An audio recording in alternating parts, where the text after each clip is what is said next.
Yeah, this is Howard, the Teaser King, just coming to you with analysis of last weekend's games. You notice I got my DA shirt on. I've been doing a lot of intermittent fasting, and I've lost a lot of weight. I lowered my blood pressure, blood sugar, and I lost enough weight to get back into my favorite shirt. I love this color. I can't find it anywhere, but this was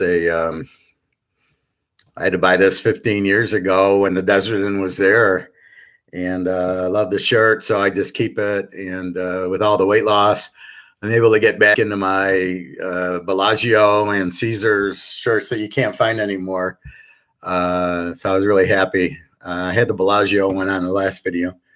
Anyway, any questions on this intermittent fasting? It works great. Lowers your blood pressure, blood sugar, makes you very, very healthy. So anybody have any questions on that? I'm not a doctor, but I've been watching a lot of doctors on YouTube to help. All right, let's get to the good stuff, the football. How did I do last week? Well, I didn't have a lock in the college. In the pros, my big lock won, 25 unit. Arizona -1, easy winner against Jacksonville. Baltimore -1. Had to sweat, pray, and got lucky at the end. But they won by 2. I was laying 1, so I got a winner. And that's why it was such a big lock, is I had Baltimore as a 14 and Arizona as 14-point favorites. The spreads come out -7, and I immediately just lock it at -1. All they had to do was win, and I knew they would win. And it's funny, even watching the Detroit game and seeing what was going on, I still knew Baltimore was going to win on the field goal at the end. I knew they were going to do it, even at 4th down and 15. Jackson hits the guy, because as soon as I saw the Lions rush 3 guys, I go, great, now I'm going to get it. A nice 30-yard pass. Like, what are the Lions thinking? And then he makes the kick, which only Justin Tucker can make. Beautiful kick. Yes, it was lucky that it hit the crossbar and went over, but from the TV camera, you could see it was straight. You could see if he had enough leg, it was going through, and just amazing that he had it. But with the Lions' luck, I knew they'd lose. It's just a typical Lions game. Baltimore played terrible, but they still got the win, and that's the point of the teaser. I'm the only one that won. The teaser bettors laying the 1 or 1.5 are the only people that won that game. And Baltimore, see, here's where emotion comes in. They get up for Kansas City. They beat Kansas City on a lucky fumble at the end by Chocolate Eclair of Kansas City. Fumbles the ball. And what happens? Baltimore wins. Now, I loved it. If Baltimore was 0-2, I would have loved the bet even more. But so what happens is Baltimore gets the win, but now they're only 1-1 because they lost to Oakland. So they still need to get the win. And so they needed the game anyway. But Detroit's just, they're playing well, which is my point about professionals. Even a team like Detroit, they have professional talent on the team. And so they can still play. It's not like they're a high school team playing college, like in college, where Nebraska plays Lehigh, or what the hell is that? That's a college team playing a high school team. At least in the pros, the worst teams, the Lions and Jacksonville, and those are the teams that you have. College was a weird week. Let's go down my line. I have Marshall as the dog. That's a winner. Notre Dame is the dog, a winner. Army is fantastic. I win so much money on Army. I have Duke. I lose on North Carolina. Now, we'll go into that in a minute. I lose on BYU, which was unbelievable. And then I hit the UCLA.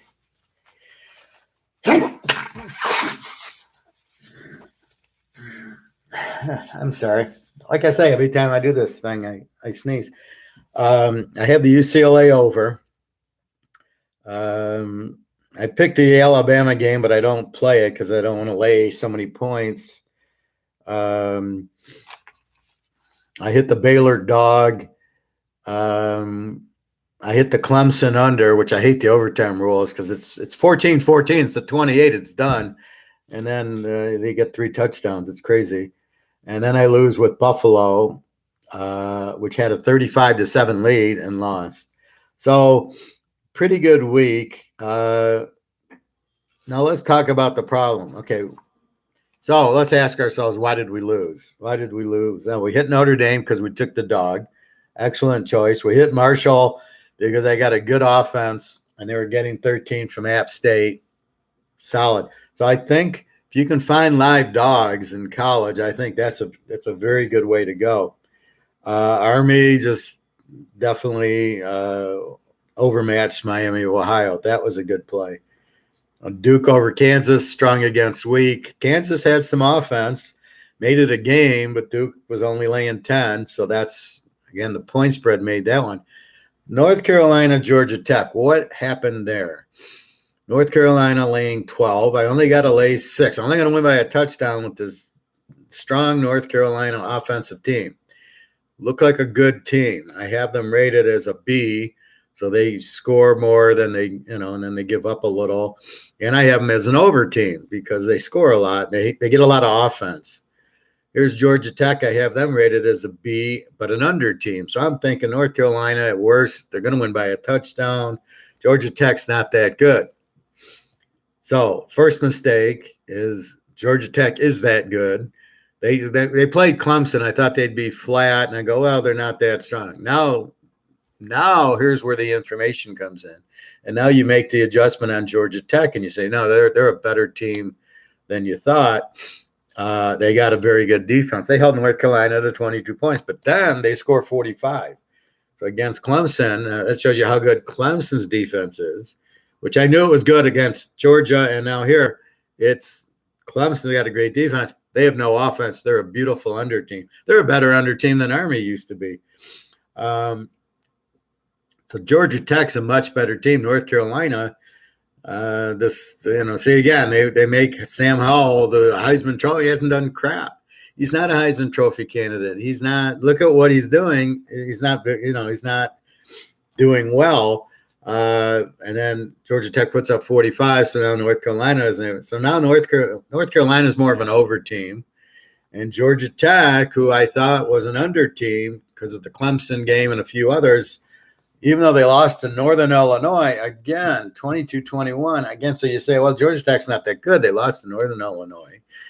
They shot their wad against Clemson. And, North Carolina will come in and see, there's a mistake. Undervaluing teams, undervaluing a Georgia Tech. Same mode with the BYU South Florida game. BYU beat Arizona State, and they had beaten Utah, 2 very top teams. They get South Florida, a team they should kill. South Florida is terrible. No offense. I got them as a Z and an under. BYU I got is like a B and an under. So they don't score much. BYU gets out. And again, it's 35. They win 35-27. They had a big lead again at the half. It was like the Buffalo game. And then in the second half, they don't show up. I don't understand what's going on with these teams. Bad coaching. They're just they get up and then they just try to win without doing anything. And what happens is it tears their defense out. So South Florida starts scoring. South Florida is terrible. So again, did I undervalue South Florida? I don't think so. I think I looked at BYU beating Arizona State and Utah going, oh, well, this will be an easy game for them. And then they have a hard time with South Florida. See, it gets back to mental capacity and preparedness. They get an easy team. They should dominate them. They get the lead and then they coast. And there I was only laying 17, which was not a big number. I was up at half, and I said, okay, well, they'll just keep scoring. And for some reason, they pull it in. So that's the problem in college where you underrate. Well, it's even in pros. It's just sports. How motivated is the team going to be? And that's really the question. So in this case, BYU was not motivated like they were against Arizona State and Utah. Why not? Bad coaching. South Florida, I don't know where they figure they stink. They'll just try anything. So that's what happens is they should blow them out, but BYU and they scored 35. Problem is they gave up 27 to South Florida. Really makes no sense. And then to show, Arizona State beats Colorado 35-13 after a loss. And you're going, well, hell, BYU held them in check and beat them, and here they can't handle South Florida. Makes really no sense. UCLA Stanford over 35-24, which was a 59. The over was 58, but teased down to 52, so it's a W. UCLA is just scoring, Chip Kelly's got them scoring a lot. Stanford, since I don't know what they did it from week 1 to week 2, but they've been scoring 40 a game. So I don't know that UCLA is that strong of a defense. So that's why, and it was the number. Had it been a 65, I probably wouldn't have teased it. But at 58 down to 52, I'm thinking 28-24 is 52. And here they got 35-24. So that was the reasoning there. So that's why you got to identify the teams. And then in college, you got to throw out the garbage. So you got to throw out the week. They played Lehigh. They played, even MAC team. Well, most of Division II. But if they play a MAC team, even then, if they play Miami of Ohio, Ball State, you just got to, those are really weak teams. But at least they're Division I teams. So it's mostly when they play the Division IIs and they win by 65-0, it skews the trend. So when you're analyzing it, and I'm trying to analyze the team, the trend's skewed because I got a 68-0 in Nebraska. So looks like they score more than they do. And then I got a 0 for the defense. Well, that's against them. So you got to throw the whole game out and redo the stats without the 68 points they scored and without the shutout and get more true. That's why by week 6, it kind of is adjusted for that 68-0 win. But early, it does wreak havoc on you because you're including those numbers in the team analysis. Are they over or under? And Nebraska played under against Oklahoma and then played under against Michigan State. 23-20 in overtime. So they're a very strong defensive team. Anyway, so the weak teams that surprised, UNLV is a terrible team, no offense, and they played Fresno State 38-30. Why? Fresno State just beat UCLA and was flat. And here they see UNLV coming. They don't get focused. And this is the problem. And this is all coaching. You don't know what to do. You think Fresno State's going to pile it on. They just beat UCLA. They played Oregon tough. And then they come up against Vegas, the team they should kill. Now, I didn't play this game because I was worried about the quarterback. The quarterback did play. So I'm glad it wasn't a severe injury. But that's what happens. So you've got to get it in a situation where the team needs the game. Like an Ohio State, who's already lost, is not going to do this. Even though Fresno State lost to Oregon, the UCLA win took a lot out of them, and they played well enough to win, but they just don't have that good of a defense to allow. UCLA scored a lot of points, and now here Vegas scores a lot of points. Now you got to go, well, the defense isn't that strong. Wisconsin, they gave up a touchdown on a kick return and 2 pick sixes. So you got to throw all that out. So is Notre Dame's offense really got 20 points in the game? And Wisconsin really gave up 20. So their defense is strong. Again, their quarterback is very weak. The quarterback on Notre Dame got knocked out, and he played poorly. The backup did okay. So, again, you got to wonder, so you got to really take the game into measures when you're analyzing the numbers and things. Ball State's a terrible team. They lost to Toledo 22-12. I had mentioned Toledo -4. I thought was a terrible low spread, and they win by 10, but against Ball State, that was enough. San Jose State looks worse than I thought. I thought they were a good team, going to score a lot. They go to Western Michigan and they score 3 points. You're like, okay, Western Michigan does not have a great defense. So San Jose State's turning into a no offense, fairly good defensive team. They held Hawaii. I think they beat them 17-13. So I don't know, something's wrong with San Jose State's offense, but the defense is damn good. Who's my other surprises? Ohio State 59-7 over Akron. Akron's a terrible team, but you can see Ohio State after the loss got focused and they killed them. And, you know, they win by 52. They're laying 49. That's why it's so hard to bet that game. They could easily have won 52-7 by 45 and not covered. So that's why it's hard to lay 50 points. But they did, you know, even when the reserves come in, they're going to do something. Let's see. Now, Missouri, BC, I was worried about BC's quarterback being out, the Jerkovich, the Notre Dame transfer. He didn't even play. He's out.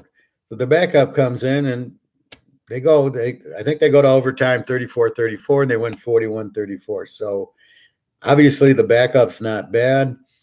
Missouri, an over team. They score a lot, give up a lot. Boston College, now with the new quarterback, is still an over team. They're going to score even with the backup.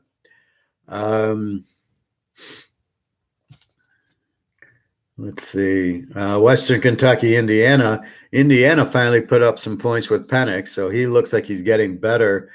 I love Western Kentucky getting 9, so you get 15, and they lose 33-31. So Western Kentucky, they can score.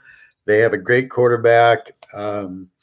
So, you know, they're a very live dog, you know, because they're going to score a lot of points. Here against a pretty decent Indiana defense, they light them up for 31. So then lessons learned with Western Kentucky. When they're the dog, we're gonna play them, and against weaker teams in their conference, they're not gonna sit on the lead and blow a 28-point lead. They're gonna kill people. Let's see. Hawaii, New Mexico State. New Mexico State is a Z. They played like it, losing 41-21 against South Florida. They still are terrible. I didn't see a change in quarterback. Just a surprise there. So again, you scratch your head with BYU. Colorado is the worst team in the Pac-10. Arizona State beats them 35-13, which was a pretty logical play. Colorado's they have no offense. They don't get a lot of yards. They have a decent defense, but Arizona State, after losing to BYU, and I think they lost another, had to win, and they looked really good. USC, Oregon State. This is what drives you nuts. I didn't play the game. I didn't have any comment on it. I had no idea. I have USC and Oregon State as B teams, meaning they're pretty good offensively and they're pretty good defensively. They score more than they give up, but where the hell did Oregon State get 45 points here? Now, USC, they let up 48 to Stanford. They let up 45 to Oregon State. They don't have a defense. UCLA is going to kill them, and we pray USC is favored in that game. If USC is favored over UCLA, that's a lock. I'm telling you right now, if everything remains even. And UCLA doesn't have any, the quarterback doesn't go down or anything. UCLA's got no defense, or USC's got no defense. Not that UCLA's got a great defense, but this is the second time USC's given up 40, Stanford and Oregon State. So now how do you figure Oregon State? I don't know. I mean, are they a live dog? They seem a decent quarterback. Obviously, the defense isn't that good. They're probably more of an over when they play Stanford and Oregon. But when they play Washington, Washington's an under team, so it's hard to say. Florida State loses to Louisville 31-23. Mackenzie Milton plays fairly well. I can see he's favoring the leg. He's scared to get hit. There's such a tragic knee injury. So he's not himself. And I've been laying away from Florida State, waiting for him to get back, which he probably will in a couple more weeks. But they played Louisville. They lost by 8. You could have teased them to 8.5, but I didn't trust I didn't trust him yet. So I'm keeping my eye on Mackenzie Milton. He's a great quarterback, but with that tragic knee injury, you just got to watch it. Georgia, Jesus Christ, 62-0 over Vandy. I'm taking them over Florida, absolutely. Georgia looks like the number one team in the country. I think they'll beat Alabama just because Alabama's got their new quarterback. Yeah, Georgia's just dynamite defense, dynamite offense. This is the best team. I would not bet against Georgia at all against anybody. Florida, Alabama, they play Auburn, I think. Do not bet against Georgia. You take them or you don't play them. You don't bet against them. Teams with good defenses like a Clemson, you took the game under. Alabama's not an under team. Florida, maybe an under there, but I would take Georgia there. West Virginia, Oklahoma. I mean, I learned a lot in that game. West Virginia is a very strong defensive team. I like Dogie, the quarterback. Coach is okay. They're live dog. Going into Oklahoma, they always have problems. Rattler stinks. I mean, I'm sorry. For him to only get 20 points in this is an offensive schemes, right? So everybody, me and you could go on Oklahoma and put up 40 a game the way they run their offense. And here they have no running, and they got lucky to win 20-17. So Oklahoma, to me, they're almost an under team. They don't score. Rattler doesn't get the offense. And it overshadows. The coach looks good because he brings in these Kyler Murrays, these fast guys who run around, and nobody would be open and they'd run for 40 yards. Well, Rattler doesn't run. So that takes half the offense out. And then now they're catching on too deep zone to keep the safeties back. And all of a sudden, Oklahoma doesn't do crap. So they are not a 50-point team. They are, not that strong. West Virginia is a real deal. They beat Virginia Tech, and not that they're an A team, but they're a good defensive team. They'll keep most games under. LSU, Mississippi State. LSU. I don't know. Is Mississippi State with Mike Leach all of a sudden a defensive team? They only scored 25. So I'm hoping LSU's defense is back. They got the best corner in the league, in the country with Stingley. I think it's Stingley. So I'm sure they're playing much better defensively. Holding Mississippi State to 25 was good. Scoring 28 at Mississippi State was kind of weak. So these are both like middle of the road teams. Be careful against Alabama's and Georgia's. I would not take them. What the hell happened here? Wyoming 24, Connecticut 22. Connecticut's terrible. Wyoming's got a good D, but they don't score a lot. They're an under team. So for them to only get 24, I understood. But for Connecticut to get 22 on them, now I'm wondering, is Connecticut that bad, or are they starting to score? Same thing with UMass and Coastal Carolina. Coastal Carolina they took care of business. They got the best quarterback, 53-3. So I was worried if Mass was getting on offense, and I got to be careful, but they're not. But then you go to the UConn. Are they getting an offense? Wyoming has a good defense. They scored 22. So you got to be – so is Connecticut the Z team, the worst team, or are they not? And this is very critical. And this is the problem analyzing. My whole theory is to take the strong team against the weak team, but you got to identify it. So you're trying to identify the weak team. Is Connecticut the Z team? UMass probably is, especially against a strong offense like Coastal Carolina. And that kid Grayson should be the number one quarterback. I don't know. Just because he's not going to Ohio State or Clemson doesn't mean there's not great quarterbacks out there. So there you have UMass. See, that's what you want, is an explosive team against the weak team. Wyoming is not an explosive team. BYU's not an explosive team. So that's where you really have to be careful betting the Z teams. Is Connecticut still a Z team? Well, when you look at the overall stats, probably, but you keep an eye on them and see if who they're playing to know if you want to bet against them. UAB Tulane. Now I'm scratching my head with Tulane. I thought they were an over team. They put up 35 on Oklahoma. Now they get 21 on UAB and they lose the game. I'm scratching my head there.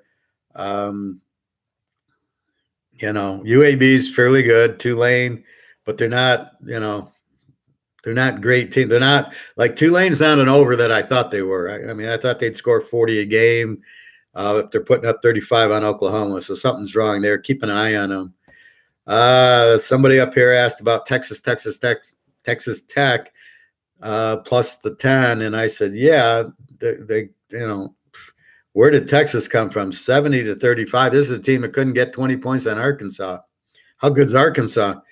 So Texas comes in and blows them out. Texas is an over, and Texas Tech is looking like an over. To give up 70 points, that's a terrible defense. So again, this is where you got to be careful. That's why you go look at that's why I play teams over versus take a side, is because I think, well, they're going to score a lot. And that's what happened here. But it shows you Texas Tech is not, you can't trust them. They don't have the defense. Texas, I can't trust either because they still gave up 35 points. When they play Oklahoma, I can probably take the dog in that game because if it's Texas, Oklahoma obviously is having trouble scoring. Texas, I don't know. When they play Arkansas, they can't score. Against Texas Tech, they do. So that's why you got to watch the defense. The defense will win you the bets. UTSA beating Memphis is very impressive. UTSA is a very good team. That's Texas San Antonio. Memphis always throws the ball around and scores. And UTSA won 31-28. So they show a good defense because Memphis just scores. They always score. They get 28, but not their normal 40 here. And Texas San Antonio puts up 31. So very good dog, Texas San Antonio. SMU, always the over. They got the Oklahoma quarterback, Mordecai, and he just lights it up. I think he's got 20 touchdowns already. So TCU, again, this is a matchup problem when they play SMU, and it just shows you SMU can score on anybody. TCU usually has a good defense. Definitely SMU's mostly an over team. Baylor, Iowa State, easy call. Baylor, why did I play Baylor? Very balanced offense. They got a good passing, good running attack, very hard for the defense to stop. Iowa State with a pretty good defense, but they give up 31 to Baylor. Baylor doesn't have a great defense, a good defense. Iowa State's not a high-scoring team. So you had a low-scoring team playing a high-scoring team. The high-scoring team, who's well-balanced, was the dog at home. Very easy pick there. Probably should have locked the game, but, it's easy after the game to say that. But I love Baylor in that one. Florida, Tennessee, yeah, that was about right. Florida showed they can score, and then Tennessee just, it's a step lower than the Floridas and the Georgias. North Carolina, Clemson. Clemson's an under team. Basically, their Army. They're going to not score. The quarterback's terrible. Great defense. Just bet Clemson. Anytime the spread's 50 or more, take Clemson under, and it's a joke. I mean, 14-14 against North Carolina State. I mean, North Carolina State doesn't have a great defense. Nebraska, Michigan State. We learned a lot there. Nebraska, excellent defensive team. They're an under. All they got is Martinez. Martinez was able to do a lot against Michigan State, which is surprising. The Oklahoma had it right. They spied them. Michigan State didn't do it enough. Michigan State, so it's 20-20 at the end of regulation. Let's look at that. For Michigan State, I'm confused about the running back. Didn't do anything. He got 50 yards, which shows against a good defensive team, he's not going to do anything. Their quarterback's good. They're a balanced team, decent defense. So they're, good. They're not in Ohio State's league, even with the bad quarterback. So when they play Michigan, it's take the dog. It should be good. Michigan, Rutgers. Michigan goes up 20-3. I mean, there's so many games that they play the first half and then they don't play the second half. Michigan's up 20-3 or something like that at half, or 20-7, and it goes 20-13. Michigan doesn't do anything, or maybe it was 17-3 at half. I don't remember, Michigan did nothing in the second half. I think it was 17-3, and it ends up 20-13. So, again, where's Michigan's off? Now, a lot of it was their defense. Rutgers ball controlled them to death. That's why Rutgers is a good team, well-coached, under team. Sometimes under teams run the ball on offense like an Army and now a Clemson, where they just keep the ball away from you. They don't really have a great defense, but it's a good defense, and they don't give you a lot of possessions. So look for Rutgers to be an under team, ball controlling it. Michigan, okay, now they don't run for 400 yards. They didn't pass very well. What are they going to do against Wisconsin? Let's talk about that game as long as I'm talking about Michigan. Here you got Michigan, Wisconsin, and the point spread. What do I got here? I got the game. Okay, I had Wisconsin -7 in my line. My line's just based on feel and my knowledge. Wisconsin at home always beats Michigan. The game they have is even. If Michigan goes favorite, I'm taking Wisconsin. Wisconsin, as I warned you, was playing at Soldier Field on a grass field. And they played them very strong until the fourth quarter when they had the pick sixes and a kickoff return. The defense didn't give up Notre Dame a lot. So what did you see? You saw a Notre Dame team that could take the run away. Wisconsin can't pass. For whatever reason, they don't. They need another Russell Wilson there. That's when you know Russell Wilson's special. When he's there, they're putting up 40 without. So it's not the offense putting up the 40. It's Russell Wilson. Most of the quarterbacks think there, and they can't do a lot. So that's what you look at. That's when you get a special quarterback. He makes it's him making the difference, not the system, like Oklahoma and Alabama, where it's the system. Wisconsin, even I love Wisconsin getting 6 or 7 or whatever this. The money will go on Michigan probably end Michigan -2. Wait for it, and then Michigan is a running team that can't pass. Couldn't pass on freaking Rutgers, who's got a decent defense, but not Wisconsin's class. Now Wisconsin's lost 2 games, one in the conference, one to Notre Dame. They've only played 3. They're going to be pissed off. You're going to get the best effort Wisconsin has in a place they always win at home, and Michigan travels like crap. Michigan, against a good team on the road, loses every time. Okay, you see, well, they run for 390, not against Rutgers.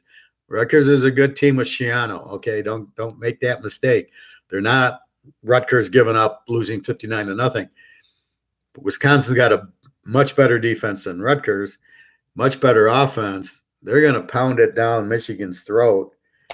Game probably will go under, but more like this is where I like the side. You give me Wisconsin over 7, that's a heavy bet. I don't know if I'll lock that, but now Michigan showed Michigan, right? This isn't Western Michigan. This isn't, some high school team. They played Rutgers, who's a medium Big Ten team. They're not the bad Big Ten team. They're medium. Here's Wisconsin, who's a strong Big Ten team. They're they showed defense against Notre Dame, right? They didn't look bad, and their offense moved a little on Notre Dame. Their passing isn't strong enough, but at home they're a different animal. And Michigan, they're going to be lucky. I think Wisconsin wins this game. Again, they have to win, and they've lost 2. You're getting Wisconsin's best effort. I got to take this. I'll be back. Mr. Howard. Hey, how's it going, Howard? Well, I think it's going to be going really well when I see that you called. So. Yeah, so I wanted to give you an update on everything. So the guy that I was telling you about that was interviewing, he was going to the 3rd interview? Yeah. His interview is today, and they are giving feedback on everyone tomorrow by the end of the day. So what that means is we should have a final answer by tomorrow. So that last interview that's gone down for his third, that would be his 3rd interview. But they said that we should know by tomorrow's COB that just an update on who they want to proceed forward with. So tomorrow is the day that we should be getting feedback. And then we kind of push them to kind of, give us that feedback. It's been a long process. And so thank you for being patient. Sure. Through the process. But we should be getting some feedback tomorrow by the end of the day. So hopefully I can give you a call tomorrow and give you some good news. So when we talked Thursday, you said they liked me and they were just looking for a position for me.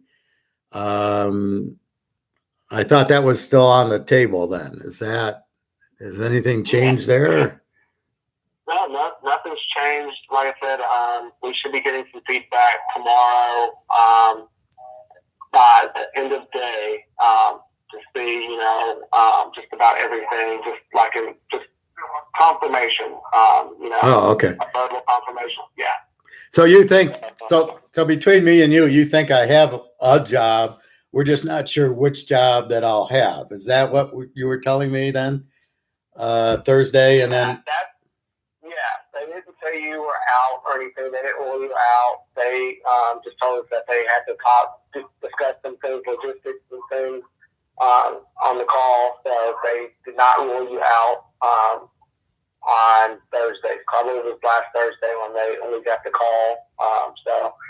We're just waiting feedback. Like I said, tomorrow by end of day is when we should hear something. So you think, but you still think it's positive for me? Yes, I do. Oh, okay. Okay, great. They didn't say anything. They just said, they told us about the other two people being out, but other than that, they said Howard's still in play. And so, to my knowledge, we should be getting feedback tomorrow. Okay, so I should think it's positive news and stop looking for work and then start packing then. That's what you think? We're waiting on feedback tomorrow, but like I said, they didn't, no indication of any bad news. So, like I said, they just said that you're still in play. They have to cut through some things, and we will get feedback tomorrow. So, like I said, it's not good or bad. Like I said, Howard is on hold, and they told us about the other two candidates that were out. So, if you were out, they would have discussed that on the call with us. So I think you're in a good spot to my perspective. But like I said, until we get that go ahead, like I said, we will get that feedback tomorrow. Okay, so the guy interviewing today, is he interviewing for my position or somebody else's, or one of the other positions? Yeah, so there's multiple openings. Like I said, it's not one of those. Like I said, it's not. You've already interviewed for one position. He was interviewing for another position. Same position, but different, if that makes sense. Well, one of the other four. Right. They're all finance. Right. Okay. Right. Okay. So that. I want to give you a call and give you an update. But he's interviewing today, his third interview. And we're getting feedback tomorrow by end of day. So did they give you, like, the other people that are out? So he only gave you in plays for the people that they are thinking of hiring? Did he give you more than 5 in plays, or did he give you like 10 in plays? On that call last week, they just told us, who was more than likely going to be out and who was still in play, who was still, they were still considering, and so you were one of the people that were still in play. Okay. That was, like I said, that was a good sign for. He said, "No, that you're still in play." So, like I said, I haven't had any other feedback than that. That's like I said, we should be getting some feedback tomorrow. So because I'm in play and there's 5 positions, I have a good chance of being chosen. And then I thought you had said that they're thinking of where to put me. You had mentioned that, like, they might either find another position for me or what best fits for them. I know we had talked about that.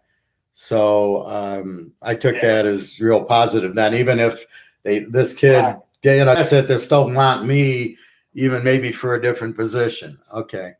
So that's all. It sounds very, very positive on my perspective that I'll get chosen. Okay. And I told you I didn't need the 2 weeks.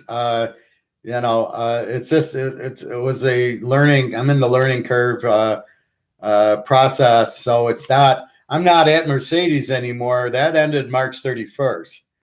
So that's why there's no 2 weeks. The job has already ended because of COVID. Right. So that's why I'm saying I don't have to give 2 weeks notice. Okay, perfect. Well, that's something, if we get feedback and they want to proceed, that's something that, I can definitely let them know. Yeah, no, definitely. And I'm all set for a background check and a drug test is not a problem. And then just packing up and then, getting a start date and then figure out how to get there. If I'm going to drive down and then, how the movers and all that. Well, we'll talk about that tomorrow. Right. Hopefully we get it and then we can worry about that kind of stuff. Yeah, sounds like a plan. Okay, so you feel very positive that I have a real good chance and we'll know at the end of end of tomorrow. Okay, perfect. Right. Yeah. All right. Sounds good, Howard. Like I said, I'll be in touch tomorrow. Okay. Thank you very much for calling me. I was kind of getting a little anxious, but remembering what you said Friday or Thursday, and I think Amy was on vacation. That back in office now. Yep, she is back in the office today. Yeah. Okay. So I'll look forward to hearing from you tomorrow. Hopefully with some great news, and then we'll move on from there. All right. Sounds good, Howard. Okay. Thank you very much. Have a great day. You too. Bye-bye. Bye-bye.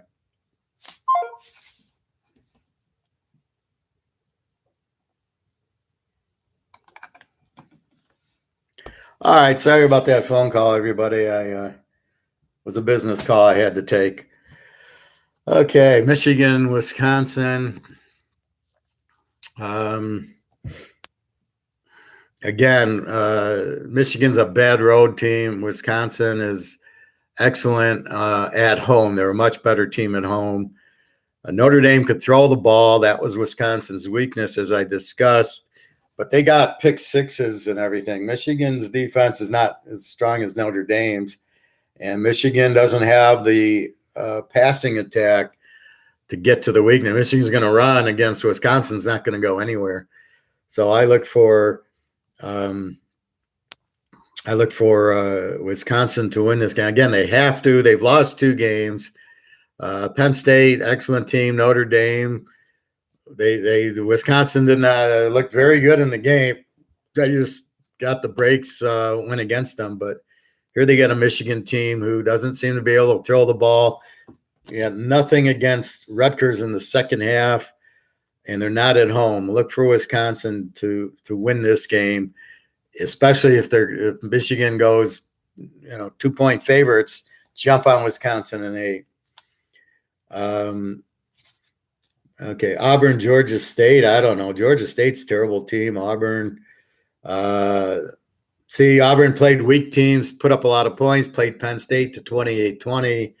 And then Georgia State, who's a weak team, and they barely beat them 34-24. So what I'm saying is the defense is, Georgia State gets 24, and you see Connecticut put up 22, and South Florida put up 27, and Vegas puts up 30.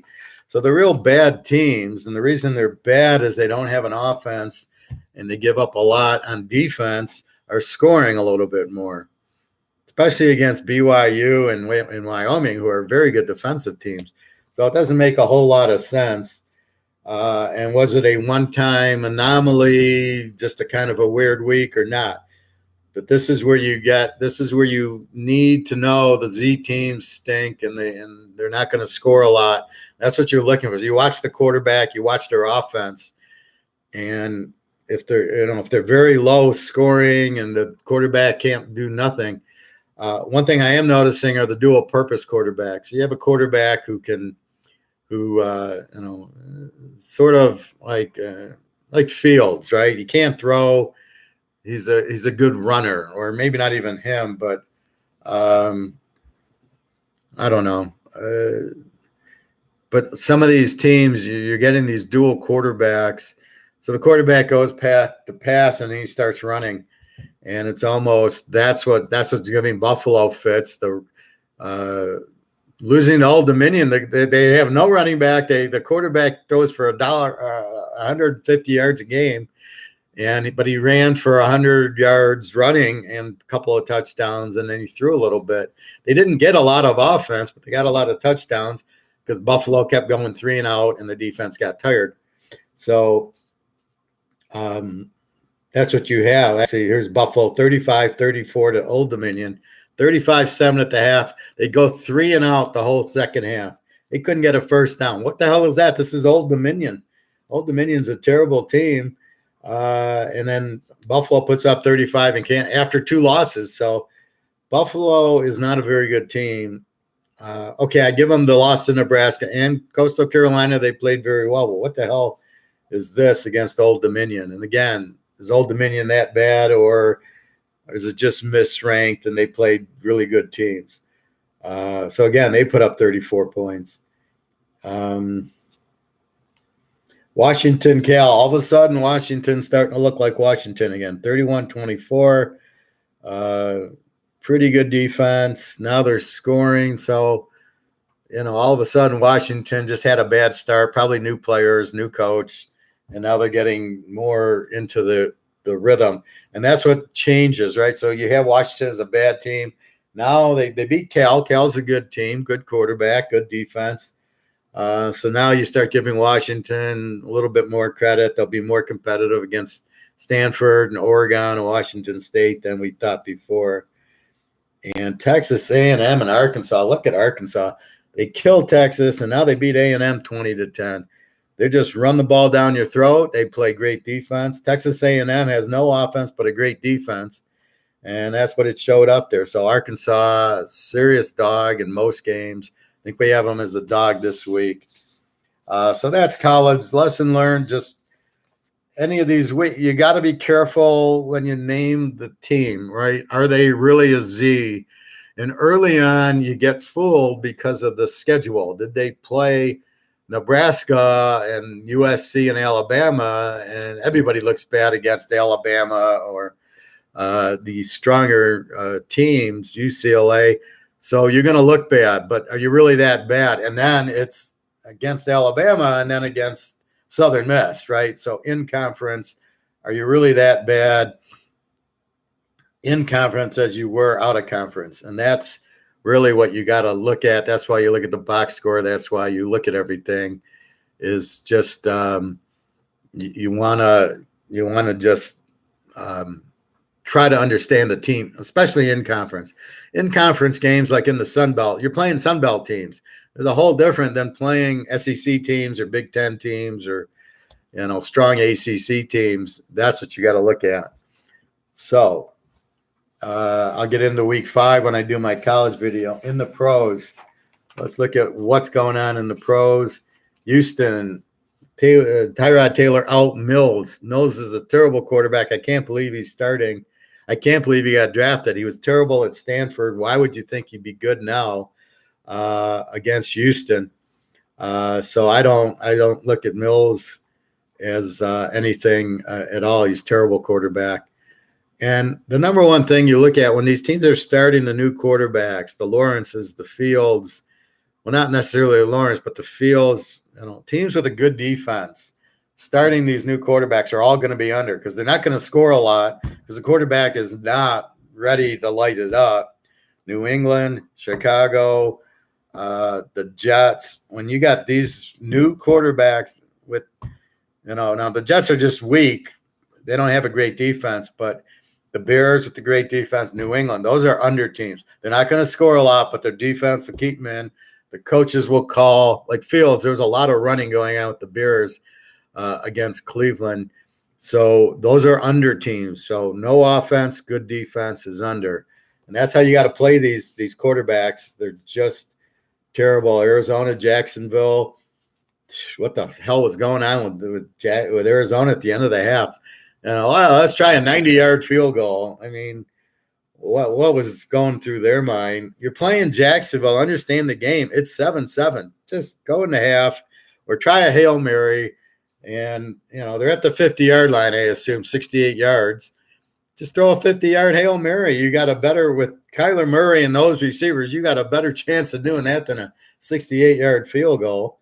And yeah, he just missed, but still, it's a 68-yarder. But then the repercussions. So you got to think who you're playing. Lawrence. They want Lawrence to be good so badly, but he's not. Not yet, anyway. I don't see him. He was never good in the big games against Ohio State, against Alabama, against LSU. He beat them. He'd run for some yards. I remember the Ohio State game. He wasn't even, I think, 40% for 100 yards. The game they won, and then when they went to play LSU, he ran. He did not throw. This is the NFL, though, and then you can't run. It's not going to work. So Arizona looks strong. So they really beat them 31-13, and that's about right. So Arizona looks strong, and basically I'm just betting against Jacksonville at this point. Urban Meyer is lost, and Jacksonville just doesn't have the talent, and Trevor Lawrence should not be out there. I don't know why they think because he was good in college 3 years ago as a freshman. He wasn't any good. Last year he sat out most of the games, but he's not, he had a good like Winston. Winston was great his first year. Florida State scored 40 points a game. They beat Auburn to win the title, but the second year he sunk. Same thing with Jordan Love, same thing with Lawrence. And then they get in the NFL and they're way over their heads. So keep your eye on that. But I'm betting any decent team, I'm betting against Jacksonville. Indy, Tennessee, Wentz played. Okay, I had Tennessee there because I didn't hit both his ankles. So he obviously took the shot before the game, but he was tentative, and he's not very good anyway. So Baltimore was the lock. My lock was Arizona laying 1, Baltimore laying 1. I think I said it in the beginning. And Jackson looked like he had a hurt hip, and he sat out a day of practice. I got a little bit worried, but then he, of course, played and looked good. And, Detroit just took him away. Without the running game, Baltimore, they lost Dobbins, and then they lost their other running back. So now it's all on Jackson to run it. They took him away. They basically played Jackson to run, which is how you beat him. You just don't let him beat you running. And he's not a very good passer, although I love the pass at the end of the game there. He's improving on it, but I don't think he's there yet. He's not a Mahomes. He's not a Russell Wilson throwing the ball. So, again, Baltimore got the win. Detroit, I don't know. They play well, but then it doesn't last. Like, again, Green Bay, they have a great first half, no second half. Here they have a terrible first half and a great second half. You don't know what team you're getting. You can't analyze them. You just know they lose, so you just bet against them. Buffalo, Washington. Now I'm really scratching my head with Washington. The Giants play Washington. I bet it under. The game goes 30-29. So I go, the Giants are, they can score more. Washington now was an under team. As now I'm scratching my head going, they're not an under team. They give up 29 points to the Giants, and now they give up 43 to Buffalo. Does not sound like a strong defensive team. This isn't the Steel Curtain or the Ravens defense or the Steelers defense. I mean, this is, I don't know. I mean, for Buffalo to get 43, even 45 against Miami, Buffalo look good, but 43 here. As I said, Buffalo is the best team against the number, 85% the last three. I think 19 and 20, and then now 21. So Buffalo very strong, and Washington apparently doesn't have the defense we thought they did. So be careful betting Washington under. They're not an under team anymore. And with Heineke, you don't know what they're scoring a little, but their defense is not showing up. And I don't know if that's just turnovers giving easy scores like the Wisconsin-Notre Dame game, or it's just Buffalo making a lot. I think he threw for 5 touchdowns. So, you got to see. But I think Washington's defense is not what it used to be. New England again with Jones, an under team. They don't score 13 points. New Orleans also an under team, even though Winston's there. He's not a very good quarterback, and Taysom Hill got a lot more playing time. And New Orleans right now is a under team, strong defense.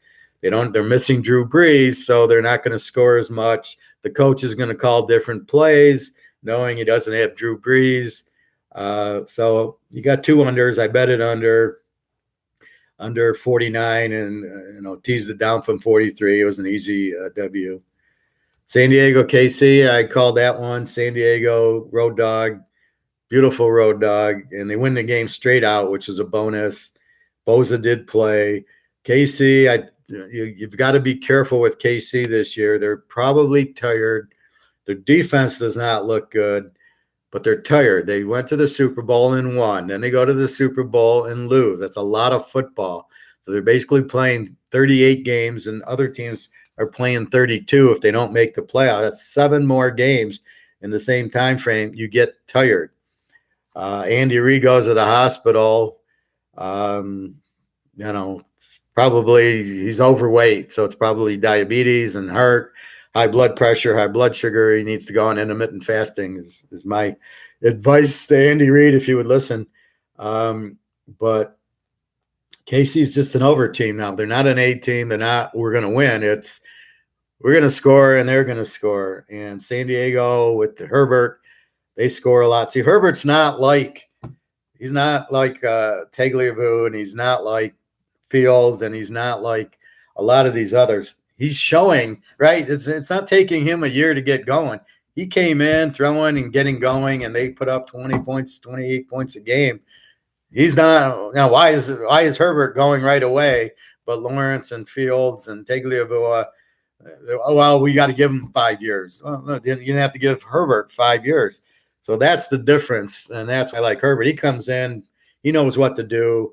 Very good quarterback. He can run, but he throws. And San Diego is a very strong team this year, and KC's just an over. So that's what you learn there. Atlanta and the Giants, I don't know what, good luck. The Giants put up 29 on Washington, can barely score on Atlanta. Atlanta is terrible, but Atlanta gets the win. So now they're going to have confidence. Ryan throwing to now Pitts, the tight end from Florida, and he's got one of the Alabama guys to throw to Ridley, I think. So, again, I don't know. Atlanta, if you can only get 17 on the Giants, you don't have an offense. And I don't know that their defense. So this is like, I have no idea. This is just pathetic football. 17-14. Good luck with these two teams. Chicago, Cleveland, exactly what I thought. Fields plays, throws for 40%. I think he threw for 50 yards.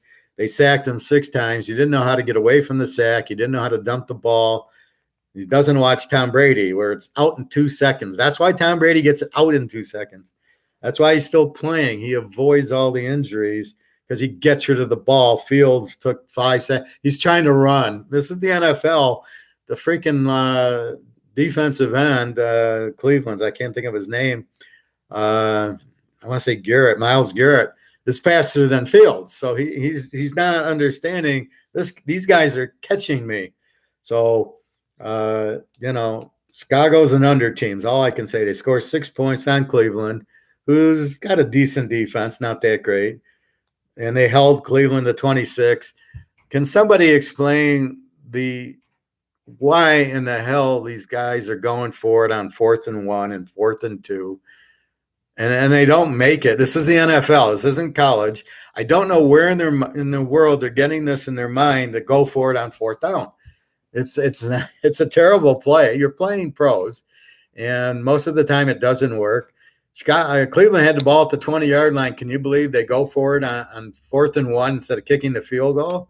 Fortunately, it didn't come back to bite them, but they didn't pick it up. Again, they went for it, didn't pick it up. In the Oakland game against Miami, Oakland goes for it on their own 35-yard line, and guess what? They didn't make it. How the hell? What is wrong with Gruden going for it on? Do you think you're playing Rice that you can?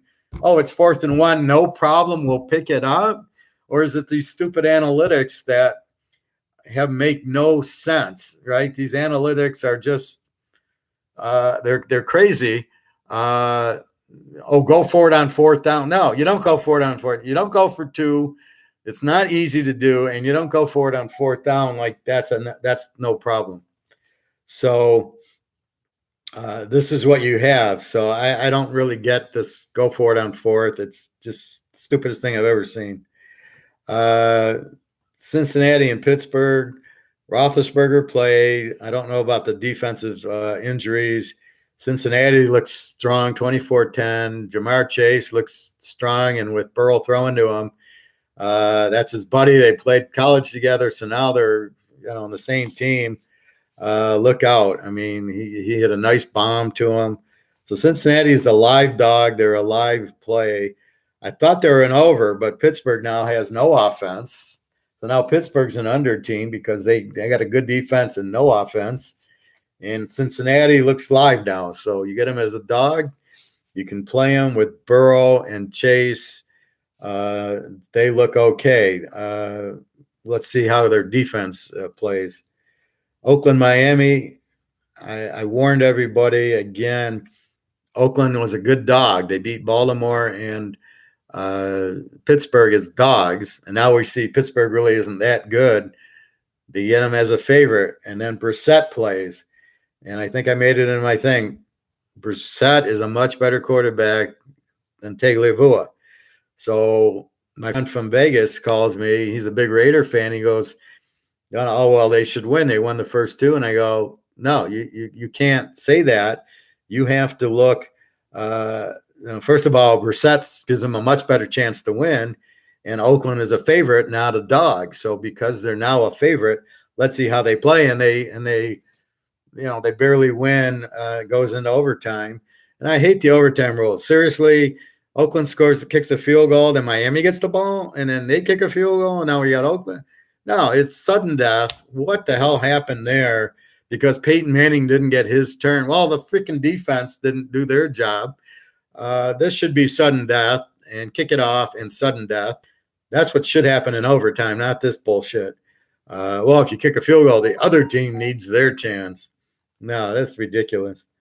Denver and the Jets again, the rookie quarterback Wilson doesn't know what he's doing, shouldn't be out there. He's a good quarterback, but he's not ready. And the Jets, fairly decent defense. They're an under team all the way. Denver, an under team, great defense. That's the difference. The Denver has a great defense, not the Jets. And I like Bridgewater. He looks fine. He's what they needed. That's why you don't need the quarterback, the number one pick, to be a good team. You get a Bridgewater. Even Tyrod Taylor doesn't look too bad. So Denver comes in 26-0. And they just whitewash them, and that's what happens. That's why you bet against these rookie quarterbacks. They don't know what they're doing. They can't handle the blitz. They can't read the blitz. They can't do the quick check off like a Tom Brady does. Brady knows where the defense is coming. He knows. He says, there's the blitz. Look out for number 22. The receiver is going to run right where 22 goes, and he's getting rid of the ball in 2 seconds. These other quarterbacks can't do that. That's why Tom Brady is Tom Brady. And that's why we bet against all these rookies. Tampa Bay and the Rams, 34-24. Tampa Bay's got injuries in their secondary, and Stafford for the first time looked good against a good team. Thank you. Yeah, San Diego was a great play. Buffalo, got me again. Well, you're still the best. Buffalo will not get me again. Yeah, Derek, Buffalo's not going to get me again either. I do not like Buffalo at all. They're a pretty good team, but not now. So with Buffalo, we're talking Buffalo College. They were after 2 losses playing a terrible Old Dominion team with the 35-7 lead. So there's something wrong with Buffalo. We're still looking at Buffalo from the last 2-3 years where they're, strong team. They're not the coach can't handle playing a quarterback who can run, right? Nebraska's, they had that game easily won. And then here, this 35-7, where did their offense go in the second half? How do you put up 35 points? San Diego, thank you. Yeah, they're a strong dog, as I say. They're the best dog in the league. And the key is when you play Kansas City twice a year, you're not afraid of them and you understand their speed. And they worked on their weakness, which is San Diego's defense or Kansas City's defense. Not good. Jet quarterback Shaw Von Miller and shouldn't. Yeah, well, that's with the rookies. They don't know what to do. Lori agreed. My best bet of the week. What, San Diego or the Denver play? Yeah, if you got questions, Lori, just ask. If you're going to make a play, I'll be happy to advise if I like it or not. I know when I was young, I used to subscribe to some guys, Ron's Enterprises. It was $25, I think, for the year, and he there was no email at the time. This is, I think, the mid '70s or early '80s. And oh, you liked Army? Thank you. Yeah, I love Army this year. And the guy I'd get a mail on like Thursday, and here's his picks. And when he gave, this was 1979. This was the year Florida State played Oklahoma after Billy Sims had left. This was the next year, and Oklahoma was like laying 7 or so, and I had 13. I had a teaser for $2,000 back in 1979. It was a big teaser. The guy made the play a 92. Normally his plays were 70. So when he made him 92, I made a serious bet on Florida State in 13. And at the end of the game, Florida State's winning 17-10. Oklahoma with like 30 seconds scores, goes for 2, wins 18-17. I had 13. I made $2,000. But the point is, the guy, he said this is a 90 and normally says 70s. That's why when you see my picks, and my picks are all listed on my history page on Teaserking.com. And that's why I vary the units, because when he made it a 90, I jumped on it because I'm going, well, and he's honest. He's giving me 70s, 75s. If I like the other team, I just either wouldn't play it or I'd ignore him. But when he gave out a 90, I said, okay, that's why I give 25-unit teasers locks versus an 11-unit lock. So I might lock the game like Army, but when I get when I see a play like Baltimore, Arizona, lane 1 to Jacksonville and Detroit, 2 of the worst teams in the league, with 2 good quarterbacks, and you're going to get scoring.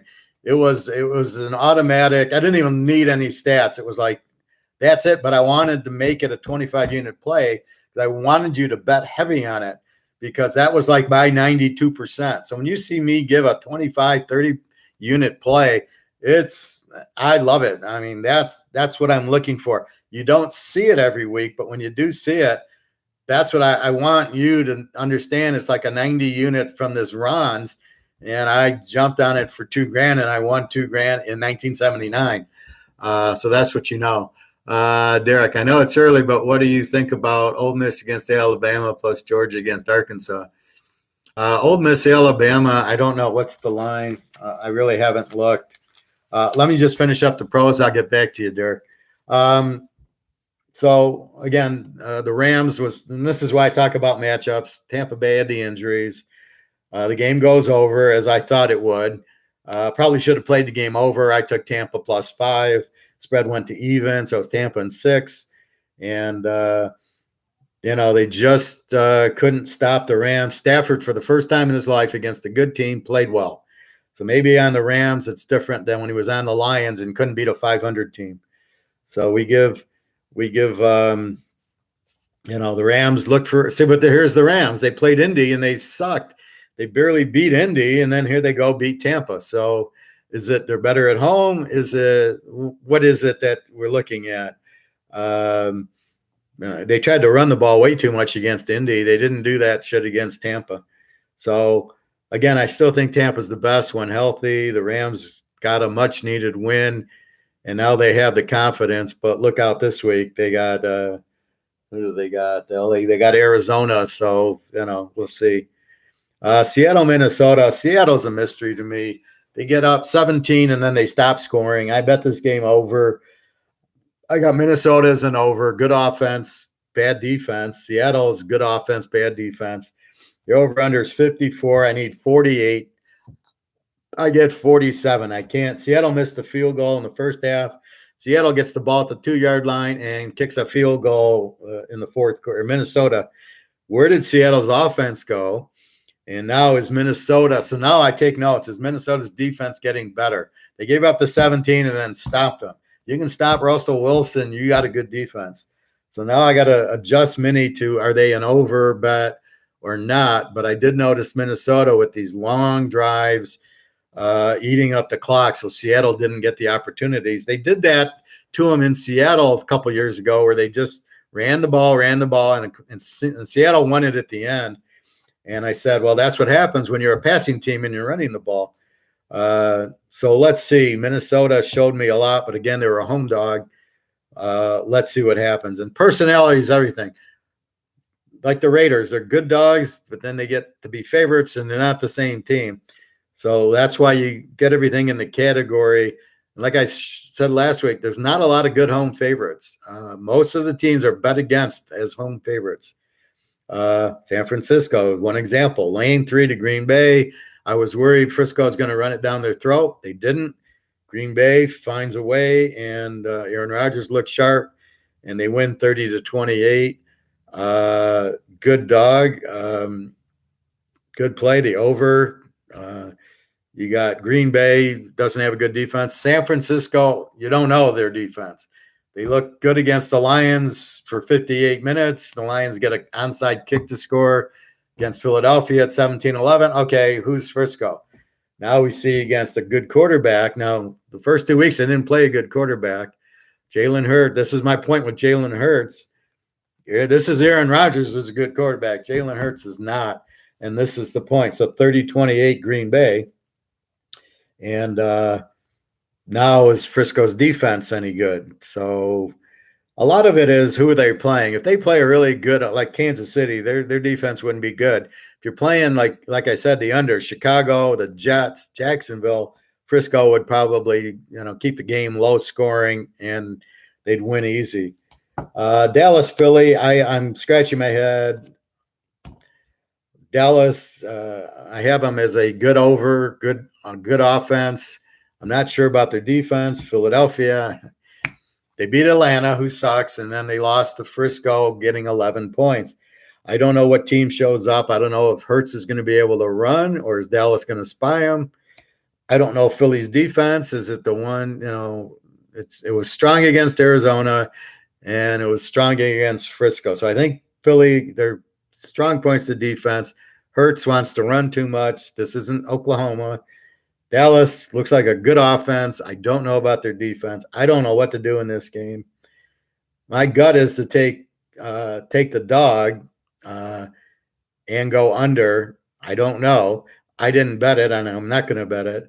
Looking at the stats, the home teams won the last 5. So when you got the home team winning the last 5, it kind of keeps me from taking Philly as the dog. There used to be a Philadelphia trend on this thing. I remember being in Vegas on a Christmas week, and Philadelphia was playing Dallas, getting points. They had won like 9 or 10 in teasers as the dog. I took Philly as the dog in a teaser, and they won by 30 points. So, unfortunately, Donovan McNabb is not there. This is why you got to watch the quarterback. Hurts doesn't know what he's doing, but I don't know that Dallas has the defense to do it. So what do we learn? It's the same thing. The Trevor Lawrences, the Fields, the Wilson, the Jones, all these rookies don't know what the hell they're doing. You got to bet against them to either lose or bet the game under, depending on what type of team they're playing. If Buffalo is playing the Jets, you're taking Buffalo. You're hoping you're not laying 14. You've got to bet the quarterback and you're betting the defense. These coaches are out of their minds going for 4th downs. And the last thing I want to say is these stupid penalties, pass interference. Give me a break. The guys are barely touching. Let them play. And they want to throw pass interference and bail out these teams so the games can be close at the end. So for TV, I mean, that's all it is. And it's such bullshit. Okay, let's see. Derek Miller. Okay, Alabama, Ole Miss, Alabama, Georgia, Arkansas. So let's see. I gotta find now. There's like, I got 2 sheets now. There's There's so many games, so I got to find it. Georgia, Arkansas. Georgia's 19 points over Arkansas. Give me a break. I like Arkansas at 25 in that. I know Georgia is a good team, but the way Arkansas handled Texas and Texas A&M as a very strong defense, that's way too many points. I had Georgia laying 17, but that was just that really was my feel of what the line was going to be at. Not, I think Georgia's like a 10-point favorite in this game. Arkansas, 25 points in Arkansas. Thank you. Ole Miss, Alabama. Alabama's laying 15. I love the game over until I see the over is 77. I don't love it, although it'll probably get there. Mississippi, again, Lance Kiffin knows the team because he coached there. Mississippi, not as strong as they've been, but they're a good. They'll score on Alabama. I don't think I can go over 71 in a SEC game. Unless it's like last year's Alabama-Florida game I went over, and it was like in the 60s. Alabama laying 15. Alabama just finds a way to score, and their special teams score, and their defense scores. It's a tough one. I think Alabama under 10 is a small play. I don't love I can't take Mississippi here because I ain't betting against Alabama at home ever. Unless it's a pro team, and then even then, I'd probably still take Alabama. Alabama -9 probably is the only way. Over at 71 is ridiculous. Alabama still has a good defense. Mississippi throws the ball around a lot, but if you put pressure, you can do that. So I would definitely take Arkansas as the best play there. Brady will see him again, just like New Orleans last year. Yeah, Brady, they had to get used to the Rams, and they'll make adjustments to the Rams passing. And Stafford, keep in mind, he's new there, right? So Stafford on the Lions, would throw the ball, but he didn't have those receivers. So I agree with you. I think Tampa's still the team to beat, but you got to get used to Stafford. So as the film comes out on them, what they're doing, before the Rams were Jared Goff, who's not in Stafford's level. So as you get tape on the team, you'll figure out how to defend them, probably just too high zone and make them throw underneath. That's, I think, what Indy did. Brady mine on New England. He really wants this game. Kick Bill in the nuts. Yeah, what's the spread here? New England. Tampa Bay 6 over New England. This is like Lock City, New England even. You got to be kidding me. New England wins this game. I mean, first of all, New England, okay, good defense. I think Brady knows how to beat a Belichick defense, if anybody does. And again, you've got Jones, who is not going to be able to take effect of Tampa, even with their secondary injured. He's not going to – he doesn't have Stafford and those weapons. He's got no receivers. So the matchup is he can't take advantage of their weak defense, right? He can't take advantage of the secondary. So what'll happen is Brady will figure, he knows how to beat Belichick. He's played there 20 years, and he wants it. This is and Gronk, as long as he's healthy, I know he took a hit I don't know if it was the ribs or he lost his wind, but he came back in the game, which I was happy. But New England or Tampa after a loss, and they're probably, I don't know if they were looking ahead, but I'm sure they knew they were playing New England. This should get ugly. They'll put up 30 probably on New England. Cincinnati should pound Jacksonville Thursday. Burrows, yeah. Absolutely. And here I got Cincinnati laying 7. That's my line. They're only laying 4. They'll light them up. They just beat Pittsburgh, right? And Jacksonville lost at home to Denver. They lost at home to Arizona, which are good. Not that Bridgewater's the great quarterback. Burrow is better than Bridgewater. And as long as he has Chase and T. Higgins and Nick Mixon's running, as long as you got all that, they'll be able to score. The key is, can they score on Jacksonville? Jacksonville is a weak defense. So the key is you want a quarterback who can score. Like if if they were playing New York, the Jets or the Giants, let's say the Jets again, or Chicago with Fields, you couldn't bet the quarterback's going to blow out Jacksonville. They might win that game against a weak quarterback, but against a guy like Burrow, who's a superstar, yeah, I think the spread's really low, 4 points. Again, the media keeps with the Trevor Lawrence and making him into the star that he's not. He will never be a great quarterback in the league. He just can't read defenses. He can't read what's going on. So therefore, you blitz him. He doesn't. I mean, look at that interception he threw for the pick six yesterday, the fourth quarter. It's a bad. He doesn't see the safety. He throws off his back foot. He just lobs the ball, and the guy picks it off for a pick six. There's the W for Arizona, and he's kind of smiling about it, like, "Oh, I didn't see him." Like, what the hell are you doing? You don't even know what to throw. And again, they had a kickoff return, so they only scored 13 points. Okay, on Arizona, who doesn't have the greatest defense. They're a good defense, but we'll find out how good their defense is against the Rams this week. But yeah, I don't see Cincinnati having a problem. Any other questions or comments? So I'll start looking at the pros. So what I do now is I look at, okay, was there any injuries I know about? No. So I write down the quarterbacks. Like I know Fields is in for Dalton, and that hurts. Brissett in for Tagliabue is a plus for Miami, not a minus. Zach Wilson at the Jets, again, no offense. Who's the over teams? Who's the under teams? And then, be careful with Minnesota and Seattle. What the hell is going on with Seattle's offense, and what the hell is Minnesota's defense getting better? So you've got to question what's going on. You want to watch them 3 or 4 games and see, okay, Minnesota held Seattle scoreless in the second half. Minnesota this week's got Cleveland. Okay, you hold Cleveland scoreless for the second half, and now I'm going to give you an A+ on defense. Right now, I don't know if they're still an over team or what. Cleveland is an over. There'll be a lot of points in this game. The over-under is 51.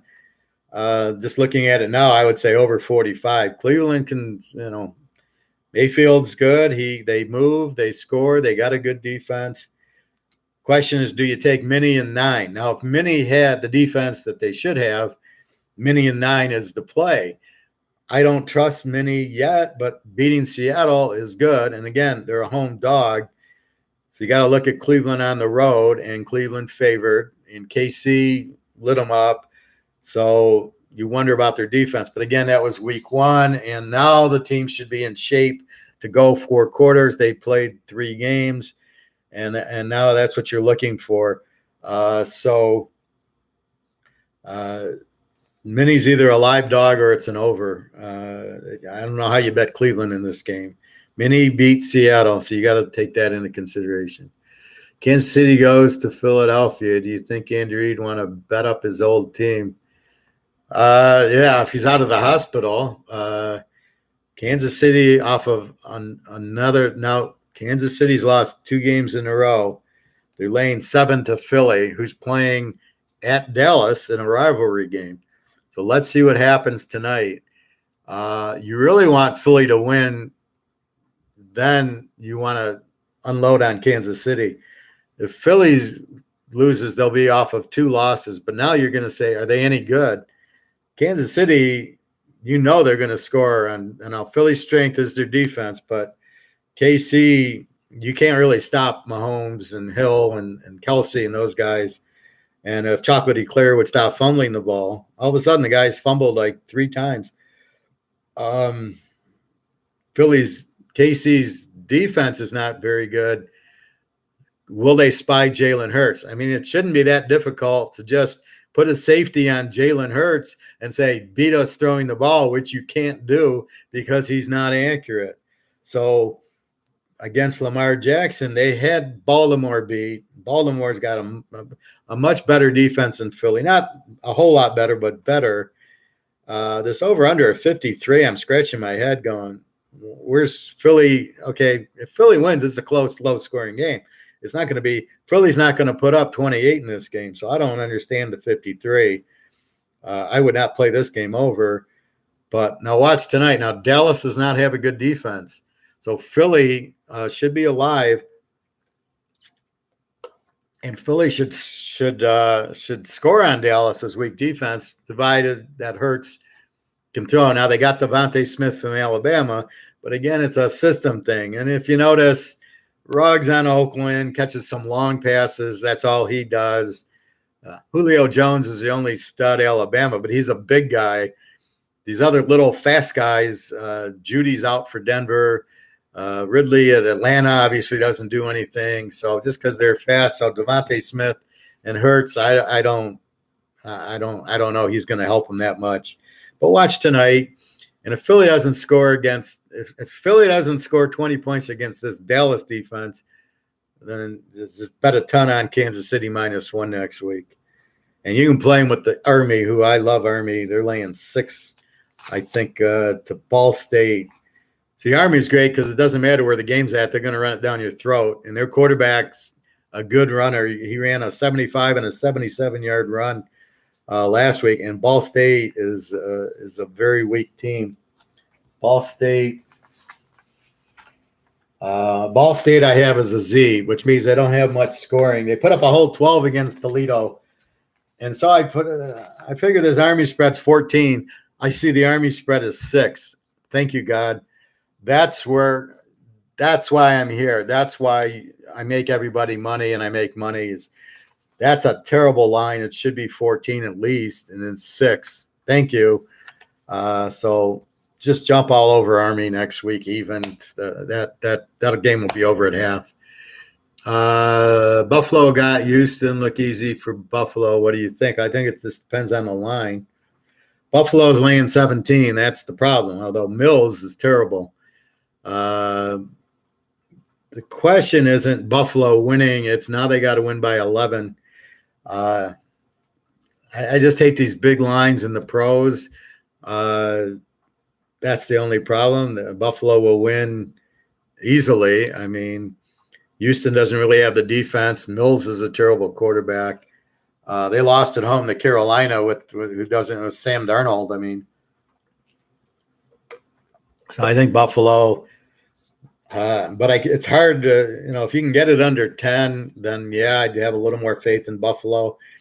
11 points in the NFL. It's just, but I don't see like Tyrod Taylor. I would take Houston here, but yeah, Mills is terrible. So yeah, Buffalo probably blows them out. But it's just hard to lay a lot of points. I keep a close eye on Arizona and the Rams. If the Rams look like they've been looking at home, the Rams should win probably an over. Arizona's going to score with Kyler Murray running all around, and then with his receivers. And the Rams showed you they can light it up. So that's definitely an over, and probably we'll see about the Rams. Frisco 4 against Seattle, another good game. Now, I had Seattle as an over, but now I don't know what the hell's going on.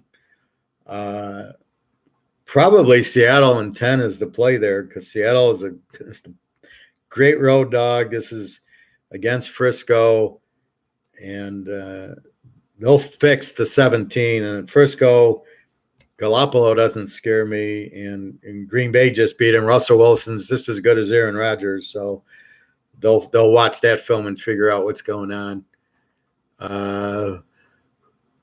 Who will get a W first, Jacksonville or the Jets? Probably, well, I would say Jacksonville because they get to play Houston again. The Jets are not beating Miami, Buffalo, or New England. That's the only team that they could beat is each other or the Lions. And unless the Lions are on their schedule, I don't see who they can beat. Because now Baltimore, Pitt, Cleveland, and Cincinnati are very strong. You're not beating the AFC West. You're not beating Miami, New England, and Buffalo, and that leaves you your division We already lost at home to Houston. So I would say the Jets will get the first W. But again, with the rookie quarterbacks, neither of them are going to score a lot of points. It's going to be kick returns and pick sixes. So when they play a very weak quarterback, let me see. So who would be a weak quarterback? They might be able to beat Atlanta if they got them on their schedule. Chicago, I don't know the crossover at this point. Maybe I do. I don't want to take the time. Jets could beat the Giants if they get them.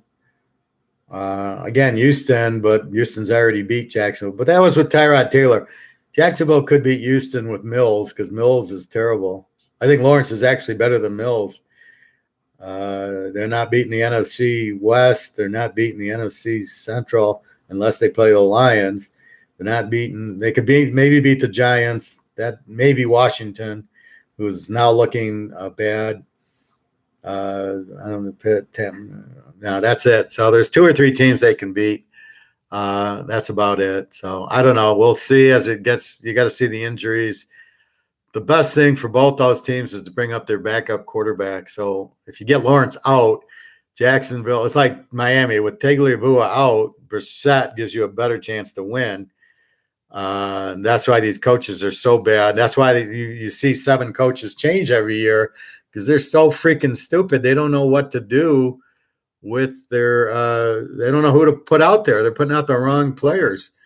So I don't see that. Otherwise, so you just try to go and mark the teams as best you can. Detroit, Chicago this week. It feels as starting it. You can't bet Chicago. It's either an under. It's probably an under, or you take Detroit in 11 because Detroit seems to go through spurts where they actually can score, but then they go through spurts where they can't even get a first down. So looking at it that way, it's probably an under game. But I think most Chicago games with Fields are going to be under games because they're great defense and no offense. Indy, Miami, that's a cute game. So if Brissett plays, Wentz, who knows? And I don't think he's any good anyway. Carolina, Dallas, that's a good game. New Orleans and the Giants, all New Orleans there. KC, Buffalo, Rams, Baltimore, Denver. Very interesting game there. Denver is a very strong team, and they're making them a home dog. And Lamar's showing Lamar. They don't have any other running. I can see Denver pulling the upset there. Over under 45. So Bridgewater is not going to have an issue. Lamar Jackson will. And the defense on Denver, who's that one linebacker? I can't think of his name. The superstar. He'll be all over Jackson. He's going to neutralize Jackson, and Denver as a home dog is going to be tough there. Green Bay over Pitt, easy, and Tampa over New England. San Diego, Oakland. I got to check that. That's when you look at the history and see how do they play in San Diego. I don't understand San Diego's move. Who the hell do they think's going to the games? There's going to be more Oakland fans than San Diego fans in that game because none of the San Diego fans, you think they're going to drive up to L.A.? Who wants to drive up to L.A. and all that traffic to watch a team that betrayed them? So the Oakland people are coming from Oakland and they're coming from Vegas to go to L.A. You're going to have half the stadium Oakland there. So Oakland's probably a live dog in that game, maybe an over. Von Miller. Yeah. Okay. Thank you. I know I get my mind goes in 20 directions, so I sometimes lose names. Lionhead, Baltimore Lions are cursed. The Lions just suck. The problem with the Lions is they don't hire a coach. Patricia had never coached before. Name one defensive coordinator of New England that's ever been a good head coach. You can't because Belichick is always the defensive coordinator. And Romeo Cornell sucked. The guy at Notre Dame sucked. So why would you think Patricia's any good? Then what do? They hire another guy who's never coached before. That's why the Lions lose. Here's why they lost. They should have won the game. And had I been coaching, they would have won the game. What do? They four-man rush, 4th and 19, 30 seconds left. What do? They rush 3 and they cover. And as soon as I saw a 3-man rush, I said, they're going to complete the pass, and they completed the pass. You can't give Lamar Jackson time. That's the keys. You rush 4 or 5, and he's got to dump the ball, and he's not going to complete a 30-yard pass, and which is what they needed to be able to kick the freaking field goal. So there was no way, as soon as I saw the 3-man rush, and that's coaching. So the Lions, they're not really cursed, they're just poorly coached. They get out-coached in every game they play.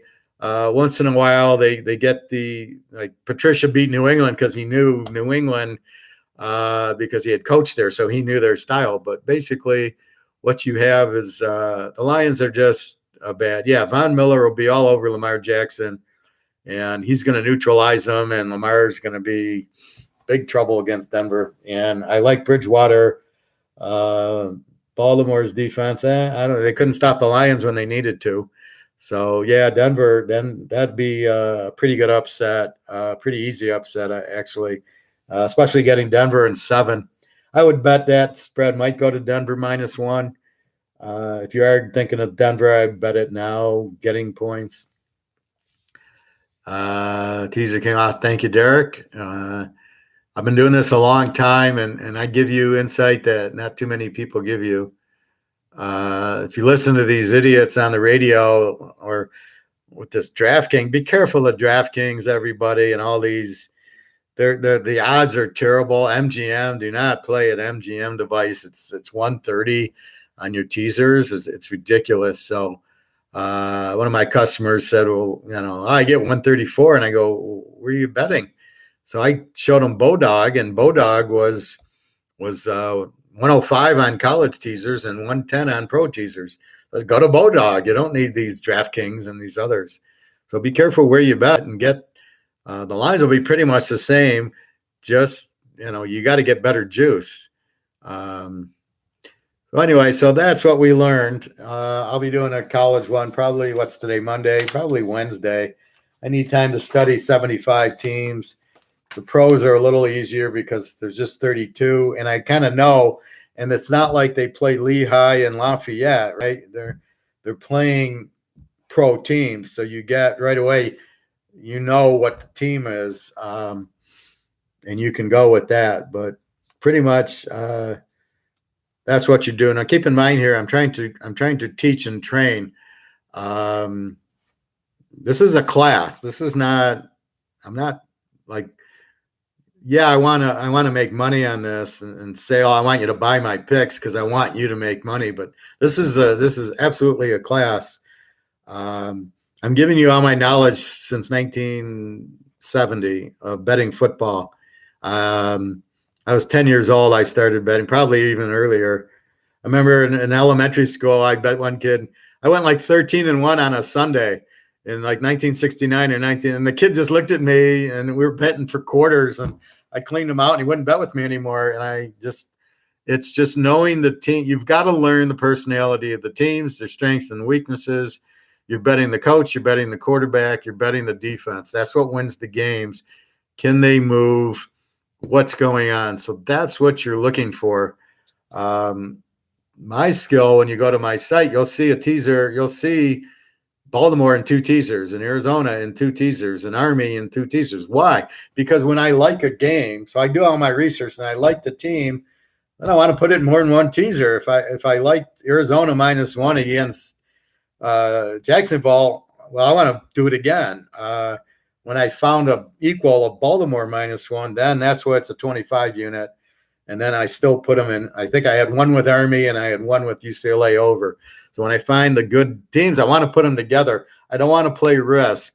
So when I play a team that there's more risk on, I bet it's smaller because there's too much risk. So a lot of it's risk reward. I don't know if it's a less risky pick, then I'm not betting as much because in teasers you can't go 3-1 with your picks. You got to go 4-0 or have the pick in multiple teasers, because if you pick one winner and then one loser and you go 3-1, you break even unless you bet more on one teaser. And more than likely, you're going to go 3-1. So you got to find that one team and you hit it in two teasers. And then the risk maybe wins, maybe you go 4-0 or it loses and you go 3-1. And you're hoping that the risky one is for less money and the bigger one is for more. So my locks the last 3 weeks are 6-0. I went 4-0 2 weeks ago, 2-0 this week. Should have locked Army, but I played it twice big. Should have locked UCLA Stanford over, but that's more of a feel. Do I want to lock it or not? But the feel was definitely there on Arizona and Baltimore. All right, everybody. Let me know if you have any more questions. www.teaserking.com. One guy wanted to buy my picks, but didn't have, I don't know if he didn't have a credit card or debit card or what. He says, I can't use the PayPal. Do you accept any other form of payment? Well, I have problems with Western Union for reasons I don't know. So if you cannot do a PayPal, so on my site, you want to buy my picks, you just go in and it's a PayPal. And then I don't even think you need a PayPal account as long as you have an email and a debit or credit card, and then you just send me the money. So I said, do a MoneyGram. So just go to CVS, do a MoneyGram, and that's perfectly fine. And he bought the month. So therefore, if I get it tomorrow or the next day, then I'll just email him the password. And then you put in the password to get the picks. So you can do MoneyGram. Not knocking him, but this kid, Mac Jones, is not ready. No, of course not. Jameis Winston is shaky as well. Sean Payton confidence is not really with him. Yeah, the only reason they're not playing Taysom Hill is they need Taysom Hill to do what he did yesterday, which is to come in and run. So they don't want him to be the quarterback and then come in as the tight end or the running back also. But no, I mean, none of the rookies are ready. Why do you think Trey Lance isn't playing? Garoppolo is not very good anyway. Stick with the cream, the Russell Wilsons, the Aaron Rodgers, the Bradys. Now Stafford looks good in a familiar offense. Just stick with that. And then you're betting against the weak players. And that's the whole concept here. Look for the real strong players. You bet on them. You bet against the weak players, and then you look for like a Teddy Bridgewater who's getting stronger, going, yeah, I can trust him. It's who do you trust? And that's really, you can trust Rodgers, you can trust Mahomes, I don't really trust Josh Allen. And I was listening to the radio, and the guy's going, what would Buffalo do without Josh Allen? And I immediately said they'd play Jake Fromm and do better. Jake Fromm, the starter at Georgia for 4 years, as a freshman, went to the championship game and lost to Alabama like 30-27. Why he isn't starting is beyond me. Josh Allen runs too much and can't read a blitz and gets sacked and turnover. You see him in the big games against Kansas City, couldn't even score 10 points. And Kansas City didn't have that great of a defense. Jake Fromm is a better quarterback. Why they don't see it is they're just scared that just in case Allen. The best thing that can happen to Buffalo is Allen get hurt. Jake Fromm comes in, and Jake Fromm will take him to the Super Bowl. Great advice is not free. Share some of your winnings and keep making money instead of giving it to your bookmaker.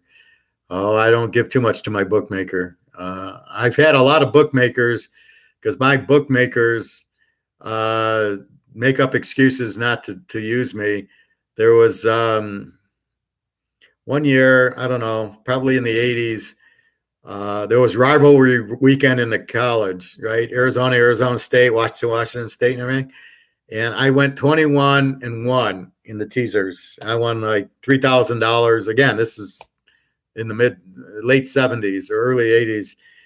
21-1, and the next thing I knew, my bookie said, the FBI is tapping my phones. I can't take bets anymore. What bookie doesn't take bets? And I laughed because I said, well, why don't you just take my bets and bet them? Because I was cleaning up every way. I was way up. And, so I'm sitting there going, you have the goose laying golden eggs, and you don't want my picks. You don't want my bets. Instead of taking my bets and betting them yourself, I'm giving you winners all over the place. You don't want my action. That was about how stupid bookies are. But I'm way ahead of the bookmakers. Every once in a while you have a bad week or strange things happen, and that's part of football. But no, I'm way up on the bookmakers. And again, I've been doing this long enough that I know what to look for and what not to look for. Buffalo blowing 35-7 leads. There's nothing you can really do with that. All you can do is learn that Buffalo just doesn't have it, but they were up 35-7. So you take credence of what happened in that game. We're talking college Buffalo, but that's I'm smart enough to go, okay, time to get off of Buffalo. I don't know if we'll play again. The MAC looks really weak this year. There's so many teams that have no offense. I went through and I'm marking them under. They're not even, half of them aren't even getting 350 yards a game. And they're not playing the Big Ten every week. So keep that in mind. And then there's other conferences. I think the SEC, everything's a B. All the teams are doing well. But again, let's see them in conference. Meaning your advice is making us money. You're not for free. Oh, yeah. Well, yeah, of course. Well, it's like going to a class in school. You pay, but you want a good teacher. I learned about gold. I had the best economics teacher I've ever seen in life. Was the greatest teacher in the world. And he taught Austrian economics, not Keynesian. What you learn in school is mostly Keynesian with all the graphs, and nobody can follow anything. This guy just was plain and simple, very basic, down to a very easy level. And I got an A in that class, and I've been making money investing in assets because I knew money is not real, right? Paper money is just paper. It's garbage. And the first class, he tears up $1 and he just throws it away. So this is what it is. It's paper. It's crap. You only want things backed by gold because gold's money. So my advice is any money that you have that you can go buy gold and silver now, it's about to go through the roof because with inflation means the dollar goes down, the value of the dollar goes down. So it takes more money to buy gold. So that's basically what's happening, but it's price fixed. By the Chinese want to buy gold. The Chinese and the Russians are buying all this gold. They want to keep the price down, right? So it's like going to the grocery store and there's a sale on steaks. So you want the steak price to stay at $7 before it goes to 20. And so that's what's happening is the Chinese are telling Chase and all these big banks to keep shorting gold and keep the price down.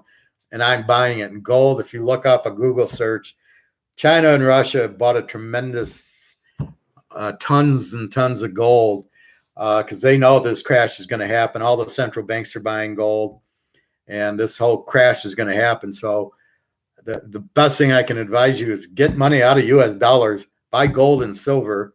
Silver is only like 28 an ounce. So you can buy a lot of silver ounces.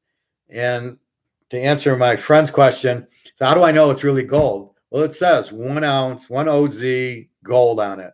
It doesn't say 1 ounce of gold or a half ounce of gold. If it doesn't say it's gold, don't buy it. Now, I know there's like $5 gold pieces that don't say it. I didn't buy it. I said, I don't know. How am I going to sell it? What if the guy doesn't believe it's really gold? So I want something that actually says gold. And if you have gold jewelry, you take a magnet to it. If it sticks to the magnet, it's not gold. If it doesn't stick to the magnet, it is. So if you have gold jewelry at home, run the magnet. And if the magnet doesn't stick, it's really gold. And that's a way of telling fakes. So if you go to a jewelry store, take a magnet with you. But for your safety, this is gambling. Buying gold is not gambling. Buying gold is not risk. It's a certainty. It will go up in value. It worse will protect you as their plan is really China's running the U.S. right now. I don't mean to get political on anybody, and please don't hurt me if I say things, but basically China's running the U.S. Everything that Biden's doing is what the Chinese are doing and in the benefit of the Chinese. And you can see they're not benefiting the U.S. between the border, the inflation, the oil, not letting it run in Pennsylvania, and the whole thing. So what's going to happen is the money supply is going to go out, and then they'll come out with this new currency. But your U.S. dollars are going to buy less of the new currency. But if you have gold, you buy more of the currency. So really, you're just switching to gold or silver to buy the new currency later down the road. But leave yourself enough money to cover your bills. So if you have like 50 grand in your account, maybe buy 40 grand in gold and leave 10 grand if you're working. And then so the 10 grand pays your bills plus you're working. And the 40 grand you put into your safe in your house, you buy 20 ounces of gold. And when gold goes to 4,000, 5,000 an ounce, you're pretty wealthy. So it will happen. It's a lock as I can give a lock.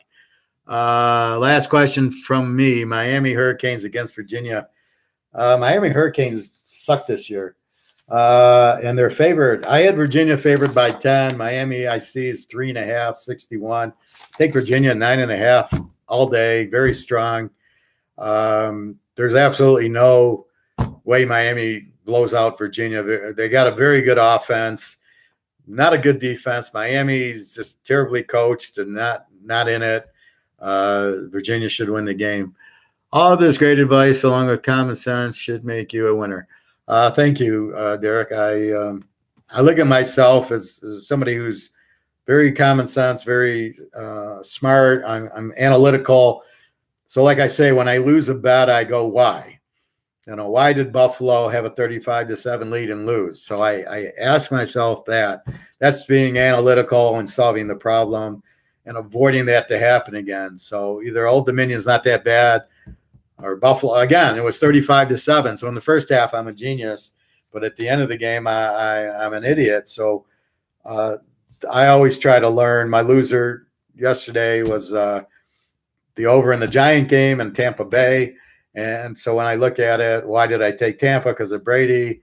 The Rams are a little better. Tampa had some injuries. Okay, I don't mind the bet. One more touchdown from Tampa, and I had Tampa in 5. I win. Stafford got hot, and they let Deshaun Jackson go deep. Where was the deep coverage on Tampa? I mean, and then they'll fix that. So next time they play, they'll keep two deep safeties deep. And they'll say, beat us running the ball. I'm not going to let Stafford beat you with this passing game. And that'll shut Stafford down. So I don't mind losing with Tom Brady. The Giants over was because they played Washington so strong. They scored a lot. They have a weak defense. Atlanta, I figure, is coming on with Matt Ryan. They'll score a lot of points. And now I'm just scratching my head. So the message is stay away from the Giants, Atlanta, because who the hell knows what team shows up. But that's what I try to do. So yeah, I try to, I try to learn, and that's why I usually win. Like I haven't had a losing year betting football, and it's because I analyze what I did. I analyze going forward. I'm a good judge of talent. Like I can tell you that Fields stinks. How many people are saying you got to play Fields? He's good. I can tell you Trevor Lawrence stinks, and I can tell you so I can tell you these things. I can see what's going on, and that's the difference. So I can see it, and then as the weeks go on, then certain teams might change, and we get more comfortable with San Diego. We see what Oakland's really like. We see Cincinnati and Pittsburgh, and we see Cleveland, and then now you start making stronger bets because you learn the team. And that's the key. By week 7 or 8, I'm like 90% by that point, because now I know who to stay away from and who to take. Hey, maybe the Rams are it. Maybe Arizona beats the Rams, and now it's Arizona, but I think the Rams win that game. What's going on with Seattle? Now I didn't bet Seattle because they were the favorite yesterday, but is Minnesota that good? So you learn all this going forward, and by week 7 or 8, you've got it down cold, and then you just go, oh, I know who to avoid, I know who to play, and that's really what you're trying to learn now is who am I going to play, who am I going to get away from? It's okay, Teaserking ODU. I'm still shaking my head. Yeah, it happened. I mean that's football. The ODUs, the Connecticut's come up with a good game once in a while, which is why you try to stick with strong offenses against the weak defenses. But no, I'm just saying so now you just avoid Buffalo for a while. But now they're in conference, so now you're looking for them against Bowling Green and Ball State, the real bad teams, and at home and not laying too much. So it'll keep their spread down. Anything under 3 with Buffalo at home against one of those teams, then I will bet Buffalo. But yeah, I mean, you just got to be careful what to do. But that's what you're looking for. Like we say, New England this week and some others. I'll be honest, I teased the game to me being minus 2 points. They tried 2-point conversion and Buffalo win by 1 point. Bad beat, lucky bet. You're talking college Buffalo? How did you get it down to 2? They were they were 13-point favorites. Okay, so you got it at 12 down to 2. Man, that really sucks because if they make it, then they go to overtime and Buffalo, I don't know, who knows if they win, but more than likely you're going to get a 7-point win. That really sucks. Ouch. Yeah, I like Buffalo's only laying 7. That was another reason. Again, undervaluing Old Dominion. And really, they don't have anything. They got a running quarterback. That's all they got. They got a Lamar Jackson quarterback who can't throw very well. Throws for 150 a game, and he ran all over Buffalo like Martinez did. You think the coach of Buffalo, who's a good coach, would have put a couple of safeties on the guy and say, he doesn't beat us, and yet when you look at the box score, there's no other running, none of the other running back. He didn't throw for a lot. And you're going, how the hell, was there pick sixes? Was there, and you look at the drive chart and it was all 3 plays out, 3 plays out, 3 plays out. Not a lot. I think there was 1 turnover by Buffalo, but where was Buffalo scoring? All of a sudden, Old Dominion gives up 35 in one half and not even a first down in the second. So that's when you just don't get it. And that's why you bet percentages and you stick to your bankroll and you bet a little bit at a time because anything can happen. We're picking the future here. I'm predicting the future. I do it fairly well based on history. And I learned the team and I can see the talent. That's where I have the edge in doing this is I can see, I want to bet on Russell Wilson. Normally I want to bet Tom Brady. I'm going to bet Mahomes. That's what you learn. I won so much money on Joe Montana. It was crazy. Lawrence Taylor, the 85 Bears, the Steelers in the 70s. I mean, anytime they were laying 7, I'd lay 1. It was an automatic, especially when they needed the game or after a loss. That's when you really bet these teams. That's when you lock it. Like Tampa off the loss, got New England, big bet. Kansas City with 2 losses playing Philly, big bet on Kansas. Kansas City, they'll play for the coach, whatever. They'll play strong because that's what they have now. It's a very, that's when you want to bet the real strong teams is after a loss and they're mad.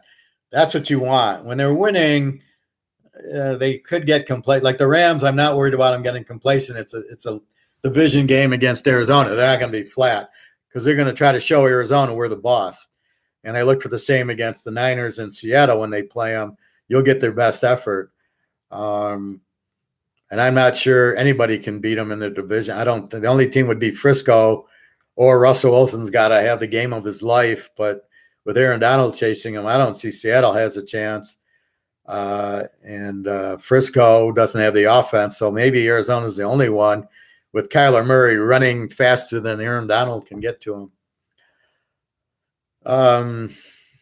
So anyway, that's about it. Any other questions or comments? Again, www.teaserking.com. Check the history. You'll see all my picks. You'll see my locks. You'll see my losers. I'm not one of these handicappers that only puts my winners up. I don't put my losers up. I don't talk about them. You win, you lose, but all I can be is honest. And, Okay. Well, thanks, Derek. And thanks, everybody. Again, if you have questions, go to the site, www.teaserking.com. My email is on there, and you can certainly email me with any questions. Okay, everybody, have a great day, and I'll be back with college probably Wednesday and pro probably Thursday. Okay, thank you.